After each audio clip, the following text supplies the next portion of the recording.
Hi, the book I chose was called It's Perfectly Normal, Changing Bodies, Growing Up, Sex, and Sexual Health.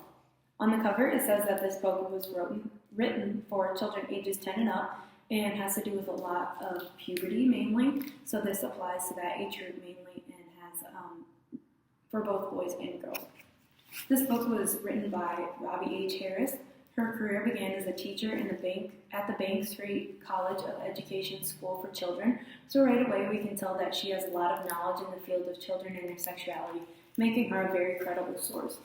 This all tells about the authors and the illustrators in the back of the book, and also tells about the illustrator Michael Emberley. He did a wonderful job, in my opinion, because the pictures are up to date, but also don't go into too much depth as to confuse the reader. He attended the Rhode Island School of Design. Overall, I thought this book covered a variety of subjects, but mainly covered sexual anatomy for the growing body during puberty. Almost half of this book contains illustrations including boys' bodies as well as girls' bodies growing and changing. One thing I loved about the book was that the authors included all types of bodies: thin, muscular, curvy, overweight, everything. And here's an illustration to show. They also include bodies with disabilities, as you can see up here with the woman and down below the man in the wheelchair. This book also covers family life and babies, decisions a child or teen might have to make about their sexuality, and just staying healthy in general. The authors included a note to the reader in the beginning of the book.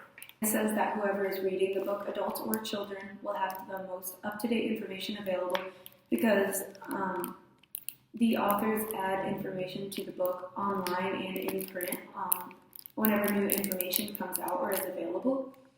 I feel like this book is mainly for teens or children to read independently because at the end of the note it says, "We hope to keep you, our next generations of kids and teens, healthy and safe. We also want you to make informed decisions as you continue to grow up." So I feel like that's why it should be read independently. The reviews that I found on Amazon.com were mostly positive. Many of the people said that this book is a great starter for young kids, basically because of how basic the information on their bodies is. One review said that this was a very nice and informative book, and another review said that this is a great book. It really explained things in a non-scary way for kids. This reviewer also said that her son was a bit uneasy about his mom purchasing the book, but after reading it, he was glad that she bought it for him so they could talk about more in-depth things, not just the basics. The only bad review on this book that I found had a rating of 3 out of 5 stars because it was too graphic for young girls, but the lady that wrote the review also said it was good for her grandchildren who are teenagers. Another illustration I'll show you is called Travels of the Sperm Ejaculation.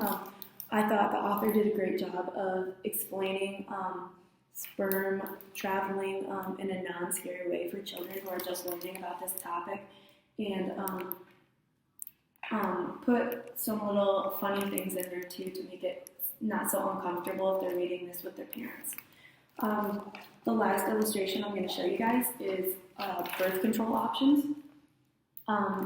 I think this is a great idea to put in a children's book because they might not need it now, but in the future they are going to have to make those kinds of decisions, and I feel like bringing it up earlier in life and teaching the children about what is to expect when they're older is a good thing.